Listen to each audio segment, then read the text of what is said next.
Hola, boys. That did not go over well. We're in a little bit of a new spot today, but I had to come on here and talk about that because I think we just got outplayed by Rayo Vallecano. That was tough to watch. We're going to go through kind of my review of the game a little bit. We're going to talk about the players. We're going to talk about some of our takeaways. The fact that, the main takeaway is just that they didn't look like they wanted it as much. I got the Travis Scott kid on. We'll talk a little bit about that if you guys want to, but I'm frustrated, and I know a lot of you guys are going to be too, and I think rightly so. We came into that match expecting more. Rayo's always a tough spot to go to, especially with the pitches in Spain being the way they are. The pitch was not great. I don't think it was as bad as it was, last week when we played. Was that Levante? I don't remember, but yeah, it wasn't as bad because it wasn't raining. It wasn't wet and gross. Um, but we just kind of got outplayed. And it's the first time I've seen something like that happen in a while from this side. And obviously, that's not a good thing, all things considered. But it is something we have to. We know they've been trying to mess with the back line a little bit, understand a little bit how to play together, and just kind of work into Lewandowski not starting every game and not being perfectly fit. A lot of guys not being perfectly fit. Danny Olmo just came back. And from the jump, that's kind of what it seemed like. I think the referee was all over the place, and it's not even like biased to garbage, guys. I like today especially. I think there were a lot of calls that could have gotten both ways, and I do think that the refs in Spain are just absolutely terrible. I think a lot of that has to do with the pressure that's put on them by Real Madrid TV and the RFEF, and like making mistakes like that on big stages against Barcelona, against Real Madrid, get you fired and get you really pushed out. And the ref today was kind of letting things play on, but also not calling enough. There was a very clear pull on Pedri's shirt that held back an advanced play in the 24th minute that very obviously should have been a yellow card for Layun, but wasn't given. And then obviously that gives them more freedom. A lot of the guys were getting a little bit kicking the ball away and doing all those things at the end of the game. Things like that don't happen as much when those yellow cards are given. It wasn't Layun who was necessarily doing that, but I just think the ref was a little all over the place. Then there was the penalty no call for Rayo, which I think was the right call. The penalty call for Lamine Yamal, which I do think was the right call. I could have seen it go either way, but also the way I see it is VAR should be clear and obvious. Like if that's a clear and obvious wrong call, then it's a wrong call. But the Rayo player didn't get his foot on the ball. It's not like he had any control of the ball or at any point would have, and just threw his leg right in front of Lamine's leg as Lamine was outstretching to get another touch on the ball. Lamine, I don't know. It's not a dive. Like all those fans were really like screaming at Lamine Yamal. I'm sure there were some. I don't know. I'm not going to read into that too much, but like they were, really getting into Lamine. Lamine was getting into it. The pen was called. Lamine scored, and that's great and all.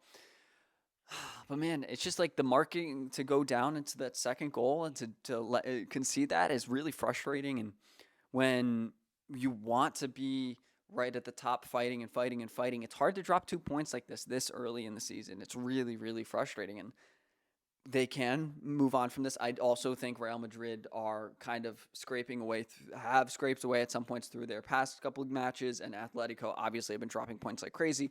Athletic Club have looked pretty good, but I don't expect them to be able to maintain it the whole season to be at the top. It's just frustrating, and we'll get into just play reviews, and I think that's probably the best way to go about it because it was just such a frustrating game. Joan Garcia, my man of the match, no matter what Izzy Palazon did. João Garcia was insane today. He earned every bit of that 25 million euro transfer fee today. This guy was on it. I think he's so unfortunate to concede that goal because it was just terrible man marking on that corner or the free kick. I think it was a corner, and that is not something we can do against Newcastle, against any of these Premier League sides. They're all bigger. They all focus on these things. And with the Voltamata or whatever his name is, the 6'6" German, add 6'7" Dan Burns to that, Newcastle's going to absolutely slam some corners in. And it was weird today without Ron Araujo. I'm not sure if you guys can let me know if Araujo had an injury or a knock or something, why he didn't play. But Hansi tried out this new back line. So yeah, 10 out of 10 for Garcia. But the back line was, I think we were better defensively than in past games. I also think the offside trap got fortunate at a few times. I think that Garcia kind of saved them. We could have conceded a couple more very easily. We could have lost this game very easily. While I don't think we could have so easily won it, because we just weren't creating that well. But the back line was okay. I like seeing Christensen and mostly just Christensen. Eric Garcia, I still don't know how I feel about him at center back. Christensen, I like that we have more depth back there, and that we can. Hey, Kubarsi and Araujo didn't play well, so we can move and try something else. That's what he did. I don't think it was spectacular today, but I really don't think that was the biggest issue. Again, defensively they weren't great, but I don't know. I'll give Christensen. I'll give them both like a 6.5, where I think they were fine. It made some good tackles and everything, but it wasn't spectacular from either one of them.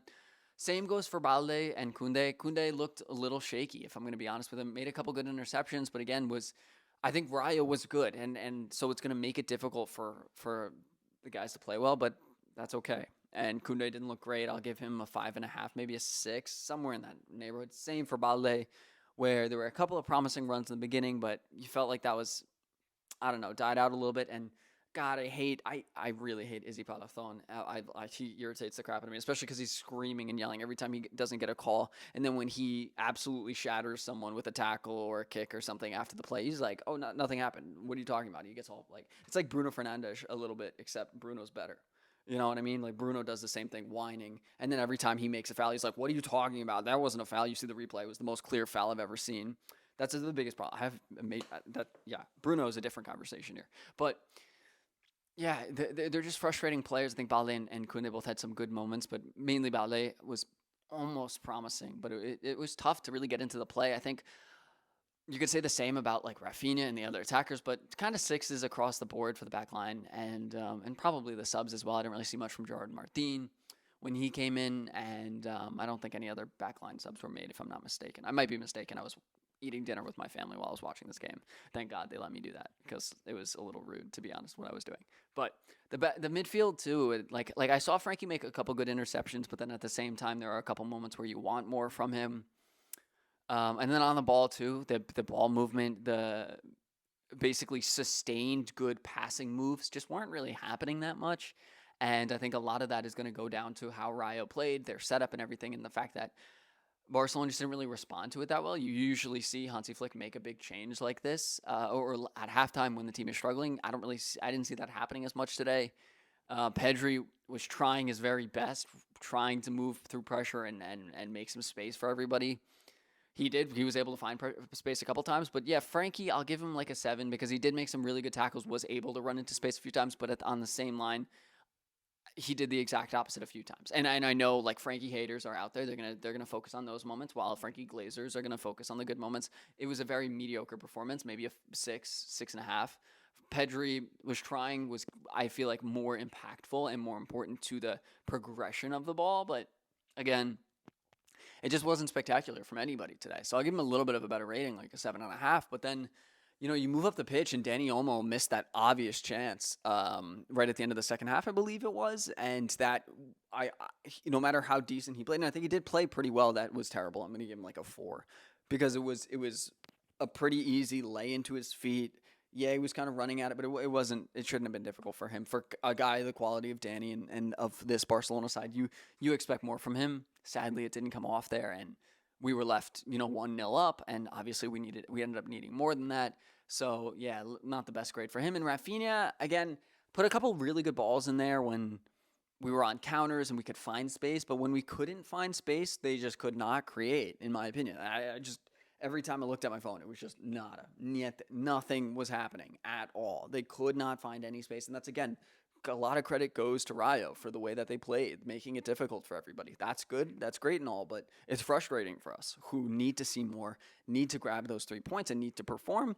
That didn't happen today, and it's very frustrating to see. And I even think Lamine, I think the guy defending him did well to irritate him, to get him going. I do think that penalty's probably fair, because I don't think it's clearly and obviously not a penalty like those Real Madrid fans are absolutely going to make it seem. I also just don't think he was that impactful. He would get by his man a couple times, but then couldn't find a pass. Nobody was making a run to the front post. That's something you begin to see with Ferran Torres, because Ferran doesn't necessarily fill the space the same way like a Lewandowski or a more traditional striker would. I would have liked to see Lewa play more of that game. And you just see like some of the connections with Ferran specifically to the rest of the midfield, like where Lewandowski would come deep. You weren't seeing that a ton from Ferran Torres. to pick up the ball, to pick up a pass from the midfield, to break those lines, allow the rest of the guys to run around their defender and move around him and then progress the ball on. It was more of Ferran trying to make a run in behind and it just not coming through, the pass not coming to him or the communication not being there. I don't know if that's a coaching thing. I don't know if that's on Ferran. Oh, was I just out of focus that entire time? If so, I'm sorry. But it's frustrating. It is. And so, I don't know. Rafinha and Ferran both, I'll probably give like a 6.5. It just wasn't spectacular. Lamine, I'll do better. I think it was a great penalty. I think he was the one they were looking to every time. I'll give him like a 7. But again, the same is true for the guys that were brought in. It was just frustratingly not working together in a way that it shouldn't be the case for this side, for a side of this quality, for a side of that for the vast majority of them has played together.